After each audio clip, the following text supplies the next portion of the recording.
Hello. Welcome back to the podcast, That Inner Voice. I'm your host, Jennifer McKenzie, the Conscious Living Coach.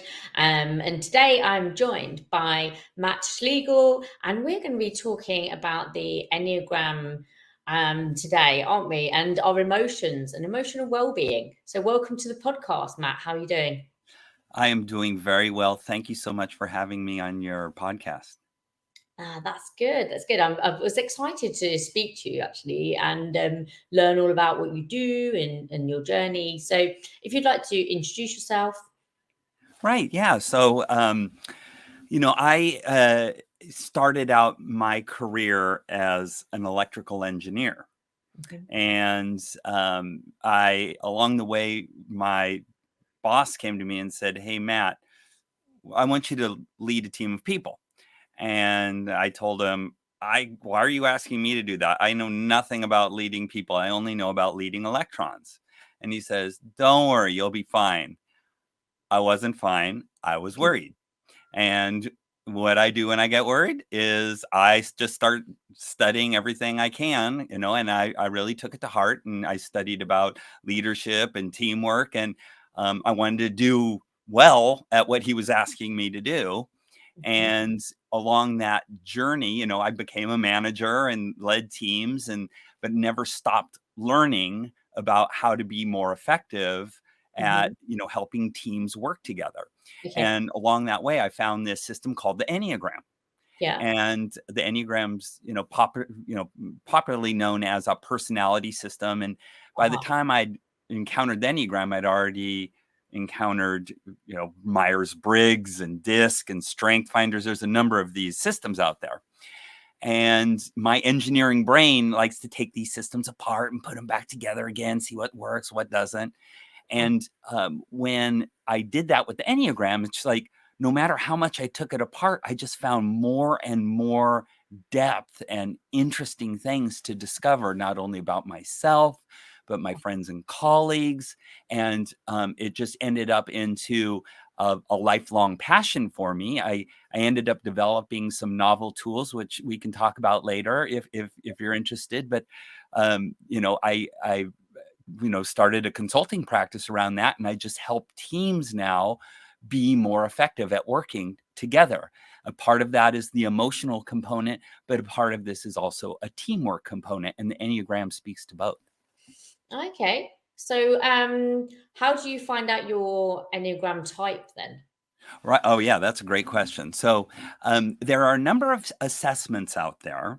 Mhm. And you're welcome to I have a free assessment on my website. It's evolutionaryteams.com, and you're welcome to use that.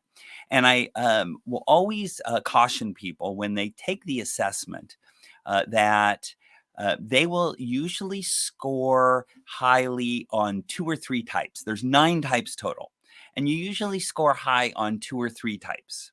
Yeah. Now, the first time I took the assessment, I scored highest on type 8 and second highest on type 6.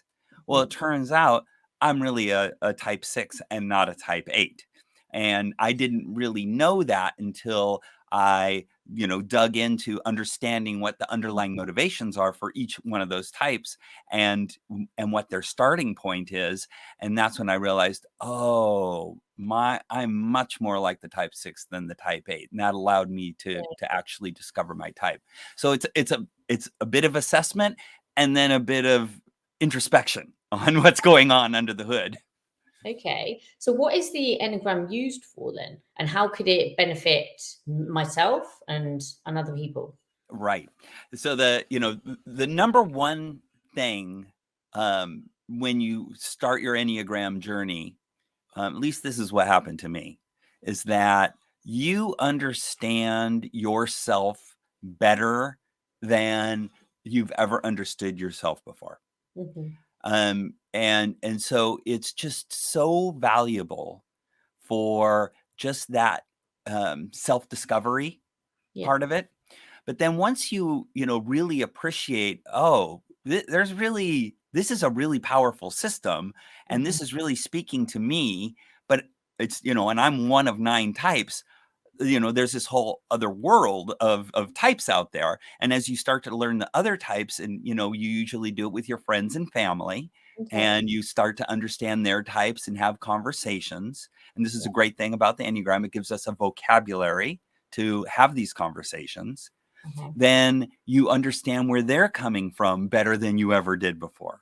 Yeah. And you understand the interpersonal dynamics going on between you and them better than you've had Yeah. any time before. So, those are some really powerful ways that you can use the Enneagram. Okay. So is it a bit like human design? I don't know what that term is, but I often call the Enneagram the human operating system. Mm, It kind of tells us what our operating system is. yeah. Yeah. Right. Okay. So after this, I'm going to go and do the Enneagram um, quiz or whatever it's called. And Yes, yeah, yeah. I'm going to find out my type. So there's loads of these things around, aren't there? Right. There's your personality types. There's like the Gallup strengths, and then like you said, Myers Briggs as well. yeah, Um, so what sets this different from the other types of finding out who you are? Because right, from my point of view, yeah, I haven't done any of these things, right, like, on my own journey of self-discovery. right, And I've done the strengths thing, yeah, as part of some training that I did with, yeah, a company, but I haven't delved into human design. I haven't delved into the Enneagram or any of these other kind of quizzes that you take to find out who you are. right, Because for me, I've just like discovered that through other ways right, of getting to know myself. So right. I'm been interested to kind of see if that kind of makes sense to me as well. Yeah, yeah, Um, yeah, absolutely, hmm, absolutely. Yeah, so what distinguishes it for me is it really speaks more to the dynamics mhm, of your behaviors, and not just a static snapshot. And that's what I was getting out of a lot of the other systems. It's kind of a static snapshot of yeah. who you are. Whereas the Enneagram, if you look at the diagram, it's a circle surrounded by the 9 numbers, and Mm, then lines in the middle of the circle. Each number is connected to 2 other numbers. And mm, those lines are called, your lines of stress and lines of relaxation. mhm, And so, when you're moving into a stress state, yeah. your behaviors start to look like another type. And when you're in your relaxed state, then yet they look like another type. And so it really speaks to a broad range of types that that you have access to, and access to those behaviors. Yeah. And that's one of the really fascinating things that I learned from it. And it really helps you understand when you're dealing with other people as well, what state they're in, their behaviors are changing. And it's good to know that when you're on a team and you're working with people. It's like, oh, they're in their relaxed state, this is great. Or, oh boy, they're stressed out, you know they're starting to behave in this way, this could have some issues. Then you want to approach them and say, hey, what's going on, is everything okay, can I help with anything, and start to have a conversation. Mhm. And if everybody on the team already knows their Enneagram type, then you could say, oh man, you look like you're moving to 3, what's up? Right, and it just gives you a shortcut to that conversation. Oh, okay, okay. So this help then when, well, I know that helping to understand each other, Yeah, um, understand other people's stories, their journeys, their trauma responses. For me, I work a lot with trauma responses, the nervous system regulation, and self awareness. yeah, So these things are all in my vocabulary and in my awareness, like right, being mindful of when someone switches into fight or flight, freeze or yeah, fawn, and goes into like their child state. Are they in their mature parent state? Are they in their going back to their inner child response Right. as well? So these are the things how I work. Yeah. And I understand that these are important, especially when you work with other people and you've got teams of people, Right. to actually like understand each other's emotions. Yeah. Yeah. So tell me then a little bit more about how you would bring this into your everyday life then. Oh, sure. In everyday life, I'll just tell you a personal story. It's so the Enneagram speaks to there's 9 types. There's 3 groups of 3, right? And so you have the 8, 9, and 1 are the gut and intuitive folks, and one of their underlying drivers is anger. Mhm, And for the 5, 6, and 7s, we're the head folks, and we're always thinking, and the underlying issue for us is anxiety.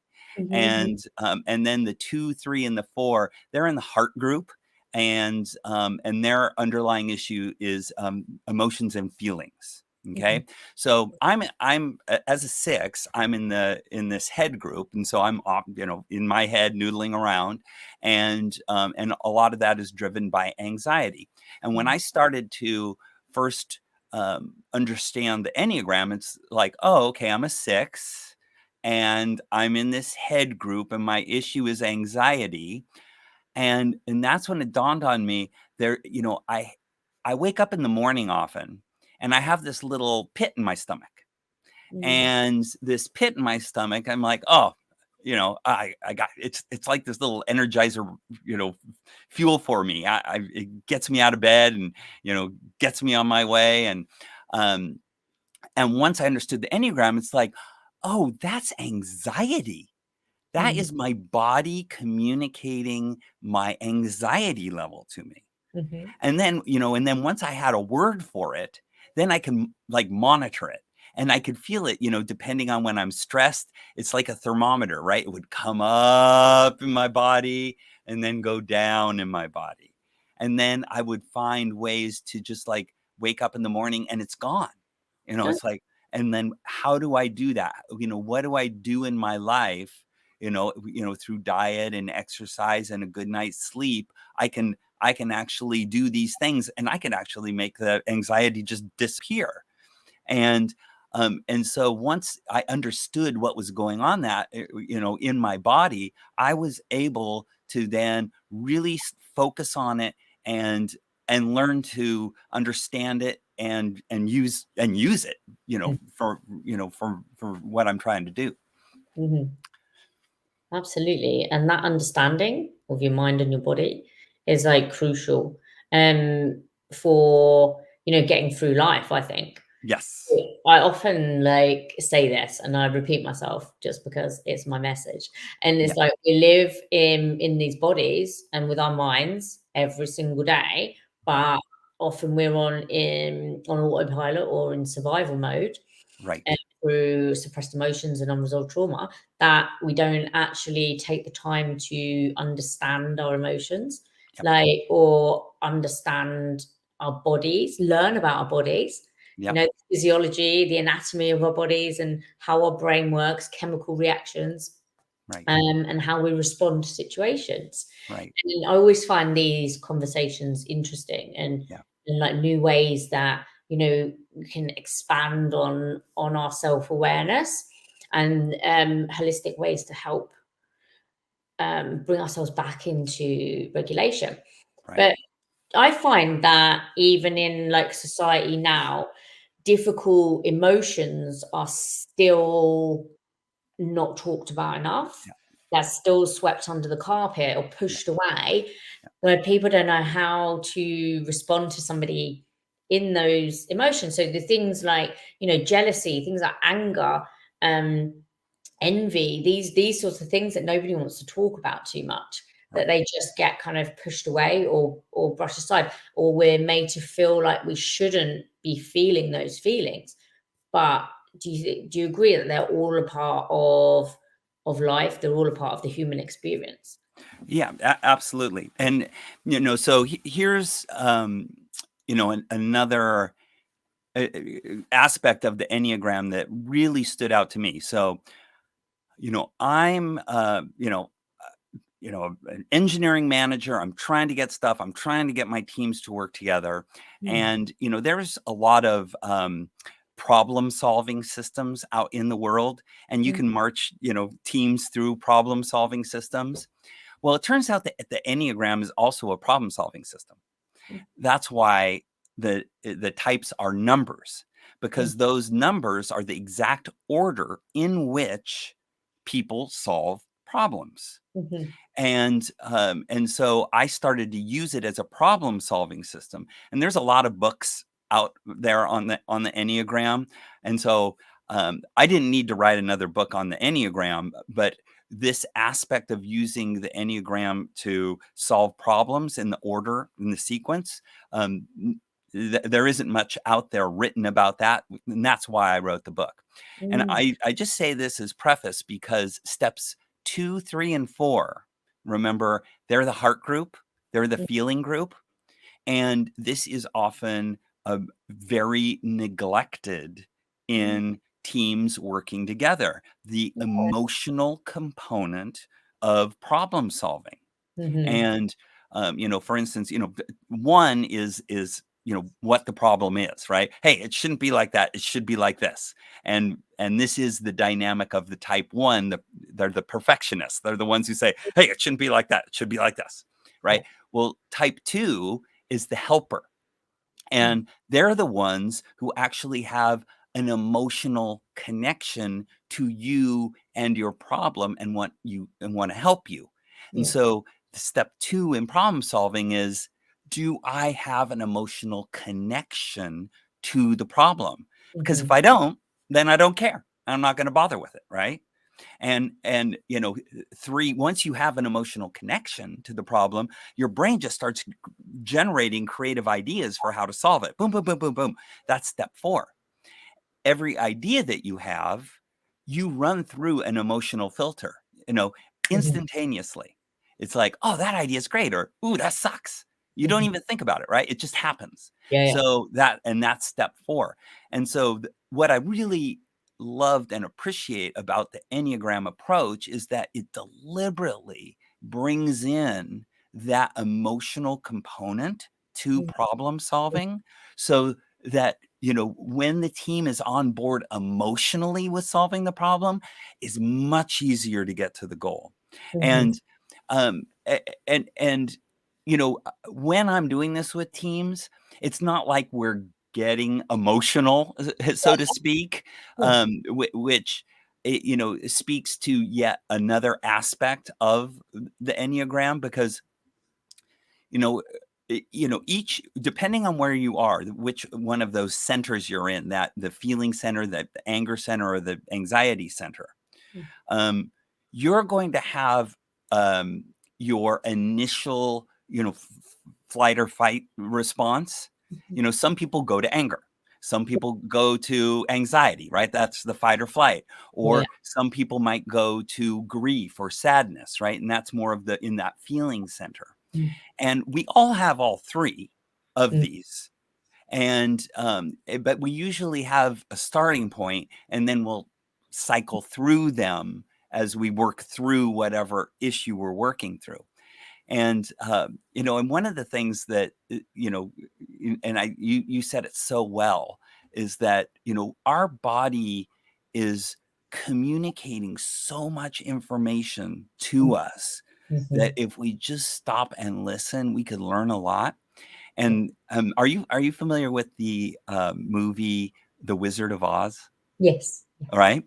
mm, So I look at the Wizard of Oz and Dorothy's journey mhm, as exactly that, because it's analogous to the Enneagram, right? Because the lion wanted guts or courage, right? Arr, anger. And then the Tin Man wanted a heart, feelings. And mhm, the Scarecrow wanted a head, yeah, right? And so Dorothy is on this journey, and she's encountering each one of these intelligences on her journey, and Mhm. they become her counselor. Right. Mhm. So, you can think of yourself on this journey as Dorothy, right? But then your body are these three different intelligences that are informing you, and you're a team. You have a team of four Yeah. right in your own body that's trying to help you successfully get on Mm. your journey, right? So that's another aspect that I really love about the Mm. Enneagram. Mm. So it's similar really to the work that I do, where connecting the brain, the heart space, and the gut, because they're all connected. Yes. By the nervous system, by our veins and our arteries, by these chemical messages that are constantly going on in our subconscious all the time. Yes. And like the subconscious and the conscious, the brain and the superconscious, just like, it fascinates me so much. Yes. And we don't, I don't really think we know half of what our bodies and our brains are capable of. And if you look, so you look at two people, like they can have the same situation, but are brought up in the same household with the same parents, with the same opportunities. One person goes down the road of kind of self sabotage, and the other person is successful. And it's like, well, what's the difference between those two people? Right. And it would be that emotional connection, the mind body connection, and like their ability to deal with their emotions and their mindset. So yeah, so I have two daughters. One Mhm. is a type 4 and one is a type 8. Now the type 4 is often called the artist. Mm. And the artist, the type 4, is the Enneagram type. I mentioned it earlier. It's that one that you throw out an idea and then you have that emotional reaction. So essentially, they are just living in the moment, reacting emotionally Yeah. to everything in front of them. It's like, oh, those are such cool tattoos, or I love that your hair, or I love the light in your room, or you're feeling all of these things all the time. If you ask a type 4 how they're feeling, they're going to look at you and say, I'm feeling fine. But what they're really thinking is, what a stupid question to ask. How can I answer? I'm feeling everything. Yeah, But if yeah, they actually say that, then they think that you'll think they're nuts, so they just say, "I'm feeling fine." Right? yeah. Now, on the other hand, my type 8 daughter's the asserter, right? And she's the type 8s, they want to be in control. That is their goal, is like be in control. And they use anger as a tool to be in control. And Mhm. so, they're in charge, they're very decisive, they're very intuitive, they know what to do, they figure out, where they're going, and they just march ahead, right? And so very different styles, very different styles. And, they are both successful in their own way, but very distinct ways, Mhm. very distinct ways. And this is one of the things that, I'm very, very grateful for understanding the Enneagram, is because once I understood, oh, this is what's going on with my kids, and now I can support them to be successful in the way they want to be, and not try to say, why aren't you more like her? Or why aren't you more like her? I don't have to do that, because I knew they're not, they're completely separate. Type 4 and type 8 couldn't be more opposite. So Mhm. I shouldn't try to make one more like the other, Yeah. and just allow them to, you Mm. know, be as fulfilled as they can in the way that they operate. And Mm. and I think that's, for parents, I think that's a great lesson that you can get from the Enneagram. Mm. Yeah, sounds good. Sounds good. So, you said that you've written a book as well. I have, yes. So it's a Teamwork 9.0, and the 9 comes from the Enneagram, and it really, as I mentioned, there's a lot of books out on the Enneagram, so I only briefly cover the Enneagram in chapter 1, and then I dive into using the Enneagram as a problem-solving system, and then the team dynamics of, once you understand that it's a problem solving system, and then what types, Enneagram types are on your team, you'll know what steps in problem solving you're going to be really good at, and you'll know what steps in problem solving you're going to struggle with or skip, or right, and then later have to come back to, because you won't be as effective in solving the problem. And so once you understand that, then, and you're looking through this as a team working together, you can deliberately go into each step, and then, somebody on the team, even if you don't have that Enneagram type, somebody can kind of step in, or maybe several people can step into that role and fill it anyway. And so I talk about how to do that in the book. I also just talk about leaders who are on their path of growth, and how to be better leaders, and when to where you can lead most effectively, and where you're really going to want to partner with people, complementary people, to make sure that you have very diverse, broad perspectives on everything, because we're each coming from our unique perspective. You want to have broad perspective, and how to do that. And so that's really what the book is about, is how to be the most effective team and team leader you can be. Okay, right. I'm going to go off and Google the Enneagram. Well, I appreciate that. Thank you. Yeah, so thank you so much for coming on. And I always ask my guests these 3 questions when we come to the end of our chat on the podcast. So, question 1, as this show is called That Inner Voice, what does your inner voice say to you, Matt? Well, one of the things I really enjoyed about our conversation is, when I talk about these concepts to, someone who gets it, it's just so enriching and satisfying. So I thank you for that, because a lot of people aren't as far along on their journey, and this is, can be really, challenging for them. And so I just really appreciate you, your understanding, and then, creating this platform for, helping other people grow into this. Oh, thank you. And the second question is, what are you most excited about right now?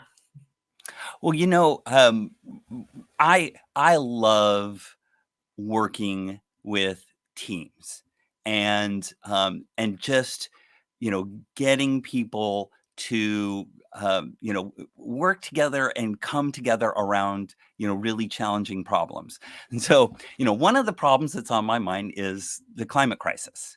Uh-huh. And so I think about, how humanity is going to work together to Mm, solve this problem, right? This is exactly, what, my book is for.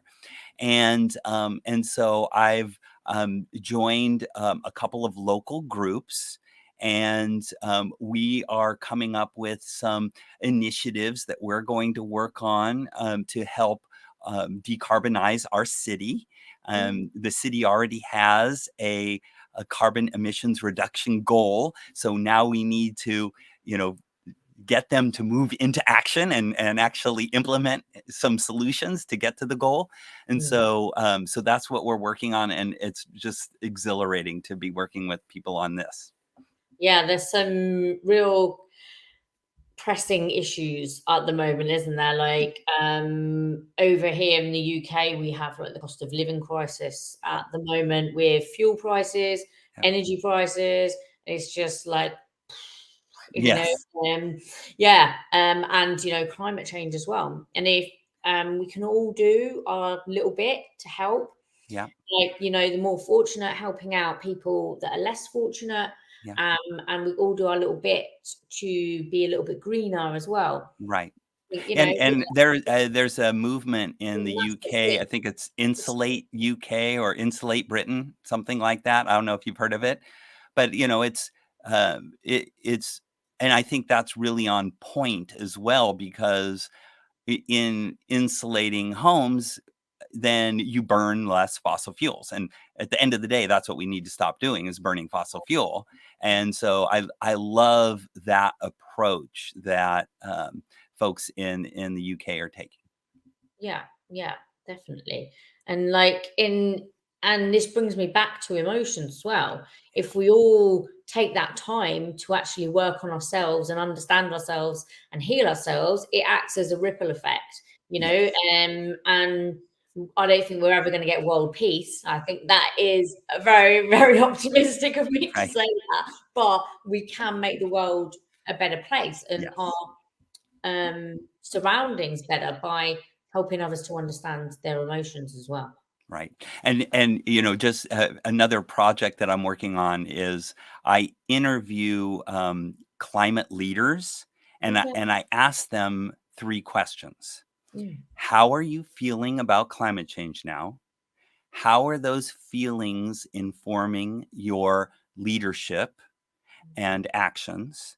And then what advice would you give to others who are starting to have feelings about climate change? Right. mm, So it's speaking directly to this connection between your feelings, your yeah, values, and mm, then your behaviors. mhm, And people in the climate movement, leaders in the climate movement, I'm finding are just really deeply in touch with their feelings. mm, So it's such a emotionally charged area mm, anyway. And so the people who've moved into that space have really gone through that process mm, of understanding their feelings and then processing them in a way to get through whatever, it's like a grieving process that they have to go through to get mm, to the other end and say, I'm going to do the best I can. yeah, I'm going to take the action the best I can. I'm mm, going to make the best difference I can in the world. And mm, then that gives them that purpose yeah, that gets them on the other side of the grieving process and then mm, gets them moving forward. mhm. And it's just fascinating to talk to people in that have gone through that. I bet it is. And Yeah. it's similar to, so their passion and purpose is like Yes. similar to actually in my group coaching course this week. Or module 1 is all about like, who am I, like what your core values and how you can relate them to your business and writing your mission statements and things like that. And I think connecting those personal values Yes. and personal passions into what you do Yeah. really, it makes that more of a aligned soul-led business. And Yeah. like I'm a huge empath, right? I Yeah. literally I'm very intuitive, Yeah. psychic, and I do have psychic abilities. And Amazing. I've always been highly sensitive to like everything. So I Yeah. can't watch the news like or Yeah. anything like that. And I can't get emotionally attached to like these things that are going on. But Right. I can do, I'm aware of them and I can do like a little bit, Right. do my bit, Right. Yep. without getting fully in. Right. Yeah. Yeah. Yeah. You're kind of, it's starting to sound to me like my daughter, who's the type 4. Just so you want to look at that one. Yeah. She's definitely the empath in our family. Mhm. Yeah, and I will feel and read you before you like Yeah. even open your mouth. Yeah, Yeah. yeah. I feel Exactly. people's energy. I work with energy, I have Yeah. done for 20 years, so it's Yeah. bound to I'm bound to be extremely open to Yeah. that. Yeah. Mhm. Right. Yeah. So, Yeah. right, the third question then Yeah. is, what is the best bit of advice you have ever been given by someone else? Well, I will say that in my adult life, that the single most important thing I've um, learned is the Enneagram. Mm, It's far and away. It was transformative to me, and I was very lucky to have a wonderful Enneagram mentor mm, who I still work with today. I kind of I took it and ran with it, mm, and he has developed a organization called the Spiritual Life Foundation, in which he has a number of different areas that he, promotes. One of them is the Enneagram. So he's asked me to be the director of Enneagram studies for his group, and we collaborate and create, Enneagram workshops. Mhm. And so, I'm very appreciative to Roger and all his mentorship, and then, just learning the Enneagram in this deep way has just been very, very fulfilling. Mm, love that. Love that. Okay, thank you so much for coming on. And for everybody listening or watching, I will put the link to the Enneagram and Matt's website and everything in the show notes, so and in the comments, so you can go and have a look for yourself if this has intrigued you and you want to go and learn more. So thanks again, Matt, for coming on. Thank you, Jennifer, for the great conversation. Thank you. And I will see you, or you will hear me on the next episode of That Inner Voice. So bye for now. That was another episode of That Inner Voice. Do join me next time on the next episode. Bye for now.